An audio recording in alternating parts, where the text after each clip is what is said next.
Radio Pakistan doctor Ahmad حسن دانی ماہر آثار قدیمہ کے یوم وفات پر خصوصی فیچر پیش خدمت ہے۔ تحریر و تحقیق ڈاکٹر اطہر قسیم صدیقی۔ پیشکش ریڈیو پاکستان راولپنڈی۔ پروفیسر احمد حسن دانی عالمی شہرت یافتہ ماہر آثار قدیمہ، تاریخ دان اور دانشور ڈاکٹر احمد حسن دانی پنجاب کے ایک گاؤں بسنا میں 20 جون 1920 کو پیدا ہوئے۔ یہ گاؤں اب بھارتی ریاست چھتیس گڑھ میں واقع ہے۔ وہ 10 بہنیں اور 3 بھائی تھے۔ ابتدائی عمر میں انہوں نے اردو، عربی اور فارسی کی تعلیم حاصل کی۔ کشمیری نسل احمد حسن ابھی اسکول ہی میں پڑھ رہے تھے کہ آپ کے والد کا تبادلہ ناگپور سی پی انڈیا میں ہو گیا۔ یہاں کے اسکول میں ذریعہ تعلیم ہندی اور سنسکرت تھا، چنانچہ آپ نے ہندی اور سنسکرت بھی سیکھ لی اور پھر اپنے ذاتی شوق سے مرہٹی زبان پر بھی عبور حاصل کر لیا۔ پروفیسر احمد حسن خاندانی طور پر وانی تھے۔ وانی کے معنی واز کے ہیں۔ ان کا خاندان وید کا حافظ تھا۔ پھر انگریزوں نے انہیں دانی کہنا شروع کر دیا۔ دان کرنے والے کو دانی کہتے ہیں۔ ڈاکٹر صاحب بتایا کرتے تھے کہ ان کے بڑے یہاں سے گزرنے والے لشکروں کو کھانا کھلاتے اور دان کیا کرتے تھے۔ ڈاکٹر احمد حسن دانی نے 1944 میں گریجویشن کی۔ وہ یہاں کے پہلے مسلمان گریجویٹ تھے۔ اس وقت بنارس یونیورسٹی کے شعبہ تاریخ میں داخلہ لینے والے وہ واحد مسلمان طالب علم تھے۔ انہوں نے ایم.اے کی ڈگری اس شان سے حاصل کی کہ کوئی بھی ان سے برتری حاصل نہ کر سکا۔ یونیورسٹی کے وائس چانسلر اور مشہور فلسفی رادھا کرشنا کی خواہش تھی کہ احمد حسن اسی یونیورسٹی کی ملازمت اختیار کر کے ہندوستانی ثقافت پر تحقیقی کام کریں، لیکن بنارس یونیورسٹی کا دستور تھا کہ کسی مسلمان کو تدریسی کام پر مامور نہیں کیا جاتا تھا۔ تاہم بعد میں جناب احمد حسن کو تحقیقی کام کرنے کی اجازت مل گئی۔ اسی اثنا میں برطانیہ سے تعلق رکھنے والے مشہور آثار قدیمہ سر مور ٹیمر ویلر ہندوستان کے محکمہ آثار قدیمہ کے ڈائریکٹر جنرل مقرر ہوئے۔ یہاں آ کر وہ نوجوان باصلاحیت افراد کی جستجو میں مختلف تعلیمی اداروں میں گھومتے پھرتے رہے۔ اسی مہم کے دوران بنارس یونیورسٹی گئے تو وہاں ان کی ملاقات نوجوان احمد حسن دانی سے ہوئی۔ پہلی ملاقات ہی میں وہ ان سے اس قدر متاثر ہوئے کہ اس ذہین و فتین نوجوان کو اپنے ہمراہ دہلی لے گئے۔ 1945 میں جناب دانی نے مور ٹیمر ویلر کی زیر نگرانی ٹرینی کے طور پر کام شروع کیا۔ اس دوران انہوں نے ٹیکسلا اور موہنجو ڈارو کی کھدائی میں حصہ لیا۔ اس کے بعد برٹش انڈیا کے آرکیالوجی ڈپارٹمنٹ میں تعینات ہوئے۔ جناب احمد حسن دانی پورے ملک میں ان تمام مقامات پر گئے جہاں عصری کھدائیاں ہو رہی تھیں۔ برصغیر پاک و ہند کی تقسیم ہوئی تو آپ پاکستان آ گئے۔ آپ کی پہلی تقرری مشرقی پاکستان میں ہوئی۔ 1948 میں سر مور ٹیمر ویلر بھی انڈیا کے محکمہ آثار قدیمہ سے سبکدوش ہو کر پاکستان آ گئے اور یہاں محکمہ آثار قدیمہ کے مشیر مامور ہوئے۔ سر مور ٹیمر اور ڈاکٹر پروفیسر دانی نے مل کر ایک کتاب تصنیف کی، پاکستان کے 5000 سال۔ ڈھاکہ یونیورسٹی سے 12 سالہ وابستگی کے دوران آپ نے تاریخ پڑھائی اور آثار قدیمہ کے میوزیم کی نگرانی کی اور ایشیاٹک سوسائٹی قائم کی جو اب بنگلہ دیش میں کام کر رہی ہے۔ مشرقی پاکستان میں ابتدائی دور میں انہوں نے بنگال کی مسلم تاریخ کا آثار قدیمہ کے حوالے سے جائزہ لیا۔ تحقیق کے اس باب میں ان کے سوا کوئی دوسرا نام نظر نہیں آتا۔ جنرل محمد ایوب خان کے دور میں پشاور یونیورسٹی میں ایک نیا شعبہ قائم کیا گیا، شعبہ آثار قدیمہ کے نام سے، جس کی سربراہی پروفیسر ڈاکٹر احمد حسن دانی کو دی گئی۔ اس حیثیت میں وادی پشاور اور سوات میں، جس کا قدیم نام گندھارا تھا، عصری کھدائیوں کا کام شروع کیا۔ انہوں نے ضلع مردان کے گاؤں شنگھاؤ کے قریب ایک بڑے غار کی کھدائی کرائی۔ یہاں سے مدفون وسطی حجری انسان کے اوزار اور دوسری چیزیں ملی۔ پھر ڈاکٹر صاحب کے زیر نگرانی دریائے سندھ کے کنارے واقع شہر چلاس کی کھدائی کرائی۔ اس کام میں 5 سال کا عرصہ لگا۔ پھر آپ نے مشہور تمر گھڑا کی قبروں کی عصری کھدائی کرائی۔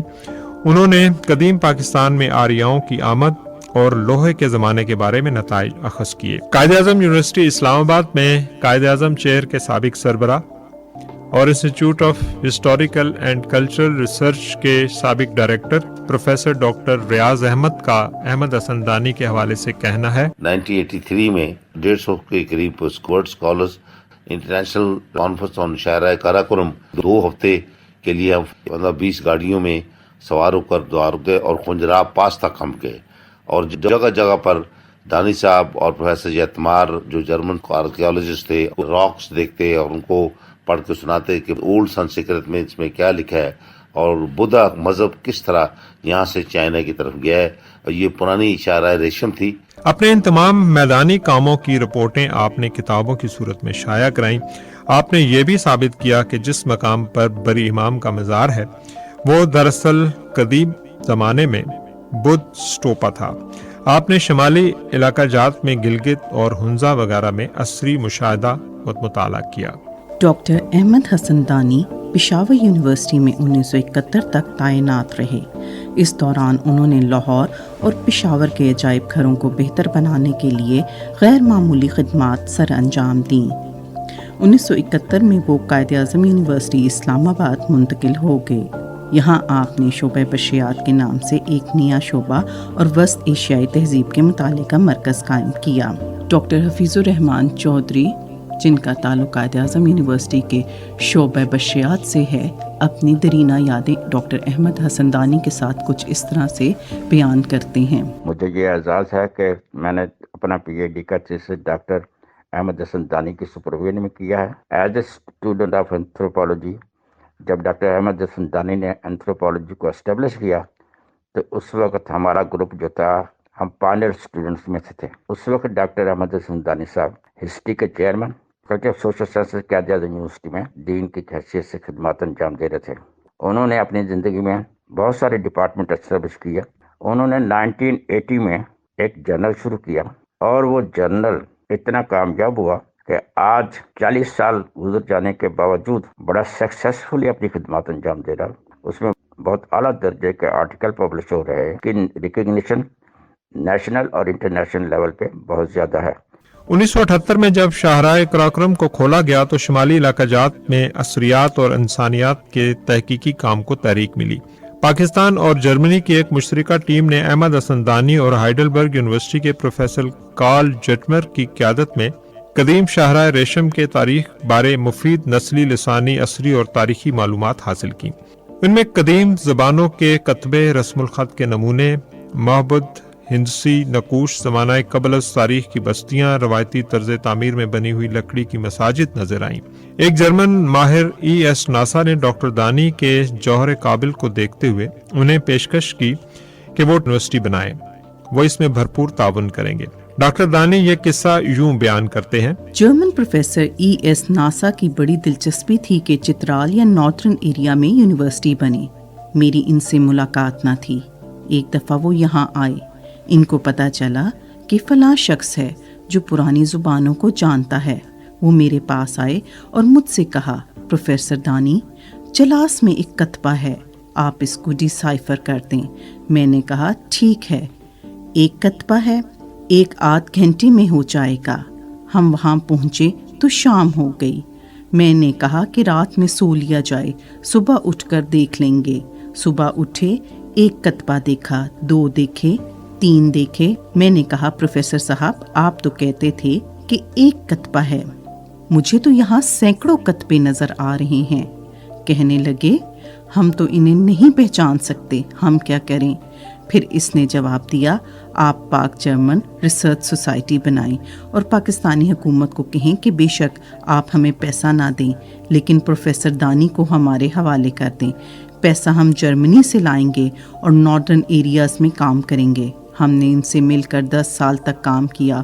پرانی زبانوں میں جتنے بھی کتبے وہاں موجود تھے میں نے ان کو ڈی سائفر کیا اور ان کا ترجمہ کیا، اور اس خطے کی پہلی تاریخ history of northern area of Pakistan کے نام سے لکھی گئی. اس سے پہلے اس خطے کی تاریخ نہیں لکھی گئی تھی. ڈاکٹر دانی مختلف ذمہ داریاں ادا کرتے ہوئے 1980 میں ریٹائرڈ ہوئے. آثار قدیمہ کی تلاش میں ان کی شاندار خدمات کو خراج تحسین پیش کرتے ہوئے تاجکستان یونیورسٹی نے ڈاکٹریٹ کی اعزازی ڈگری عطا کی.